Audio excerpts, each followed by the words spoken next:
اب دیکھیے جو مسئلہ ہے وہ اصل یہ ہے کہ تواتر کی اگر بات کریں گے نا، دیکھیے تواتر تو ہے یہ عقلی اور بدیہی طور پر ثابت ہے. بہت سارے ساتھی ہیں وہ تواتر کا انکار کرتے ہیں، بولتے ہیں تواتر کا قرآن نے رد کیا.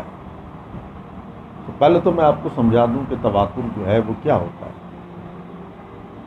تواتر ایک ایسی چیز ہے، یعنی دلیل ہے ایسی جو سب دلیلوں سے بڑھ کر دلیل ہے.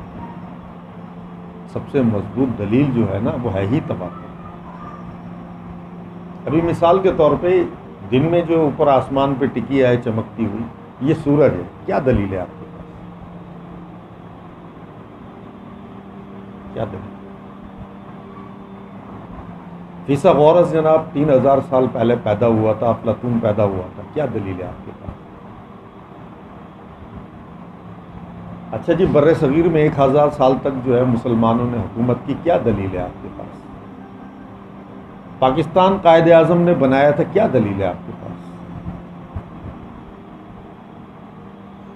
یہ دلیل جو ہے یہ تواتر جو ہے کہ ایک طبقہ جو ہے وہ دوسرے طبقے سے یہ بات چلی آ رہی ہے، فرد معین نہیں. یہاں سے آ کے حدیث میں اور تواتر کے اندر فرق پتہ چل جائے گا. حدیث جو ہوتی ہے وہ صرف ایک راوی بیان کرتا ہے، ایک راوی سے راوی، راوی سے راوی، راوی سے راوی، اور یہ ایک طبقہ بیان کرتا ہے، ایک زمانہ بیان کرتا ہے. یہ سورج ہے، آپ کو کیسے پتہ؟ تو بھائی ہم نے تو اپنے ماں باپ سے ایسی سنا. اچھا بھائی انہوں نے اپنے ماں باپ سے ایسی سنا. یہ چلتی آ رہی ہے کہانی. مغل حکومت کر کے گئے ہوئی، کیسے پتہ؟ کوئی یعنی شاہد ہے؟ کوئی الہامی کتاب میں لکھا ہوا ہے؟ نہیں لکھا ہوا. دلیل کیا ہے؟ اب اس لیے طبقہ ہے آگے منتقل کر رہا ہے اس بات کو. تو اگر آپ تواتر کو رد کریں گے تو ممکن نہیں ہے، محال ہے. دنیا کا سارا نظام جو ہے نا، یا تو آپ یہ کہیں کہ بھئی قرآن کے بارے میں تو میں تواتر کا قائل نہیں ہوں، باقی اس کے علاوہ میں باقی زندگی کے جتنے بھی شعبے ہیں ان میں تواتر کو مانتا ہوں، لیکن قرآن کے بارے میں نہیں مانتا ہوں. تو اب سوال یہ ہوگا کہ قرآن تو نازل ہوا 1450 سال پہلے، اللہ نے یہ تیرے گھر میں نازل کیا ہے، تجھ تک کیسے پہنچے؟ آپ تک کیسے آیا یہ قرآن؟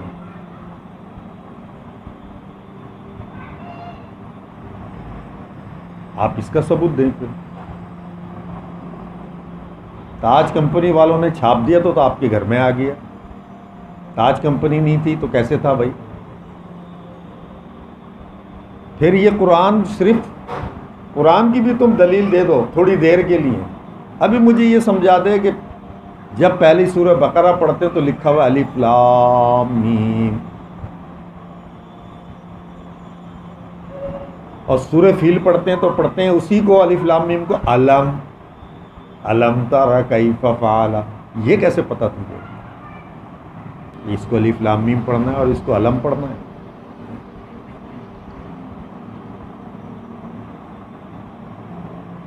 یہ کیسے پتہ چلا؟ یہ قرآن تو نے پڑھا، تجھے کیسے پڑھنا آیا قرآن؟ یہ وہ کہتے جی میرے استاد نے مجھے سکھایا. تیرے استاد کو الہام ہوا تھا، انہوں نے اپنے استاد سے سیکھا. تو یہی تو تواتر ہے.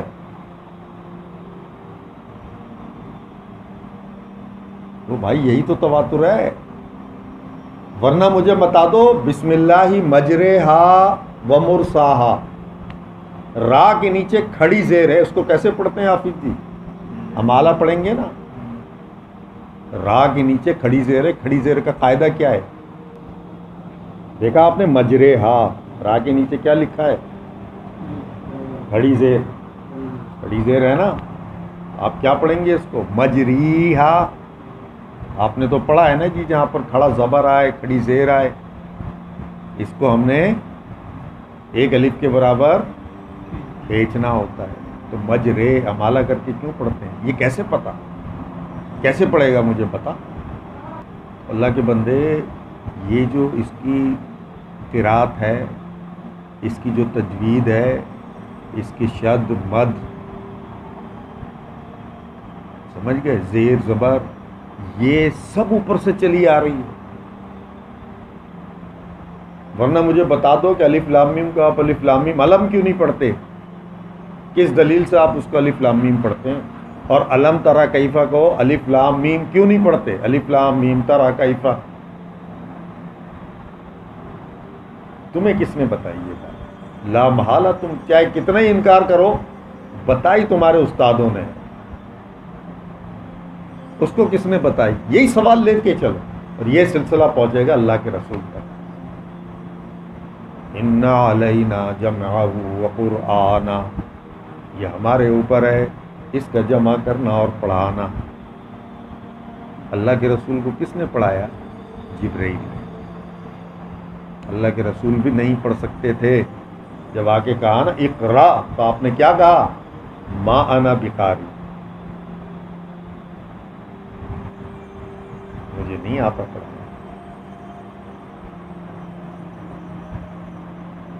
تو آپ تواتر کا کیسے انکار کریں گے؟ عقلاً جو ہے نا یہ بات سمجھ میں ہی نہیں آتی، عقلاً۔ تو یہ قرآن کی کتابت، زیر زبر پیش، اور زیر زبر پیش نہ بھی ہوں تو لہجہ، صوتی انداز، تجوید، ترتیل، یہ بھی آپ نہیں کر سکتے جب تک کہ آپ اوپر سے استاد آپ کو نہ بتائیں۔ بہت ساری مثالیں ہیں، یہ تو میں نے ایک آیت میرے ذہن میں آئی ہے، اگر ہم اس کو کریں گے تو وہاں لکھا ہوا کچھ ہوگا اور ہم پڑھتے کچھ ہیں۔ یہ لا ہے اور پھر الف بھی ہے اس کے بعد، کیسے پڑھو گے؟ کیسے پڑھو گے بھائی صاحب؟ دو الف آ رہی ہیں نا، آپ پڑھو اس کو، او لا اذبحنہ، میں نہیں تجھے ذبح کروں گا، یہی معنی بنیں گے نا۔ تو کیا یہی کہہ رہے ہیں وہ؟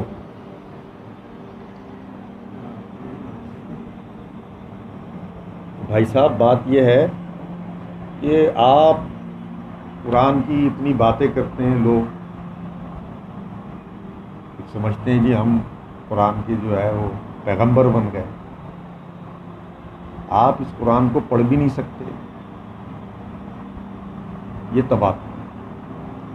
اب دلیل جو دیتے ہیں نا وہ تواتر کے رد کی، وہ دلیل یہ دیتے ہیں کہ جی تواتر کا قرآن نے رد کیا اس لیے کہ وہ مشرکین کہتے تھے جی ہمارا دین تواتر سے چلا آ رہا ہے، یہ تو مشرکین کہتے تھے، قرآن نے اس کا رد کیا کہ یہ تواتر نہیں ہے، یہ ہے جو رسول پیش کر رہا ہے، یہ ہے ان کی دلیل۔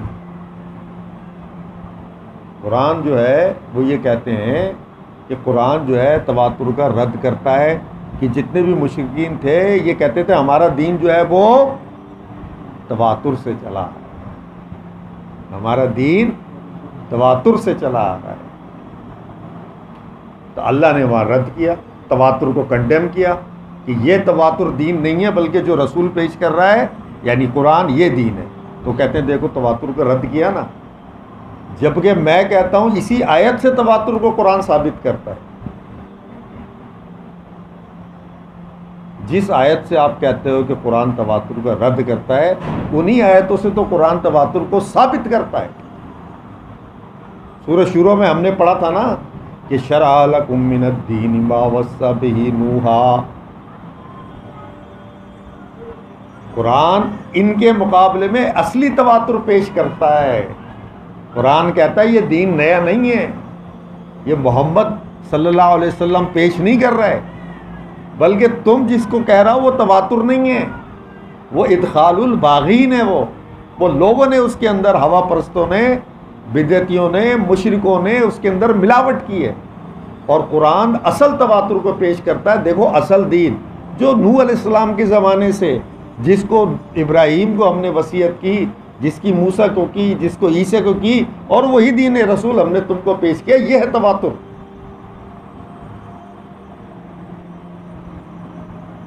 اور وہاں 3 باتوں کے جواب دیے، 3 سوال اٹھتے ہیں۔ جب یہ اصل دین یہ تواتر ہے نبی والا اور ہمارا تواتر کو کنڈیم کر رہا ہے، تو یہ بتا پھر یہ اختلاف کس نے ڈالا، کب ڈالا، کیوں ڈالا؟ ان تینس کے جواب دیے تھے نا. پھر قرآن نے بتایا کہ یہ تواتر تو یہ دین ہے جو ہم پیش کر رہے ہیں، تمہارا تواتر نہیں ہے. یہ باغیوں نے اس کے اندر فلاں وقت ڈالا، کس مقصد کے لیے ڈالا؟ بغین. کیوں کا جواب، کب ڈالا؟ کتاب نازل ہونے کے بعد. تو قرآن جو ہے وہ تواتر کو قائم کر رہا ہے یا تواتر کا رد کر رہا ہے؟ قرآن تو تواتر کو قائم کر رہا ہے. اور ان کے جو تواتر ہے، جس کو یہ کہتے ہیں کہ دین ہمارا تواتر سے چلا آ رہا ہے، قرآن کہتا ہے کہ یہ متواتر نہیں ہے، یہ اس کے اندر ملاوٹ ہو گئی، تمہیں غلط فہمی ہو گئی، تمہیں دھوکا ہوا ہے. یہ سورہ شورا کی جو ہم نے وہاں بہت بحث کی ہے، یہ اصل مقام اس کا وہیں پر تھا. تو اب سمجھ میں آیا قرآن کا استدلال. سوال اٹھا ہے کہ یہ جو ہم دین چلا آ رہا ہے، یہ تو نسل بعد نسل ہمارے پاس آ رہا ہے، یہ اصل دین ہے. قرآن کہتا ہے اصل دین وہ ہے جو نوح علیہ السلام کا تھا، اور وہ نوح سے متواتر چلا آ رہا ہے. یہ پٹڑی کہاں سے چینج ہوئی ہے؟ اس کو دیکھو. اب سمجھ میں آئی بات؟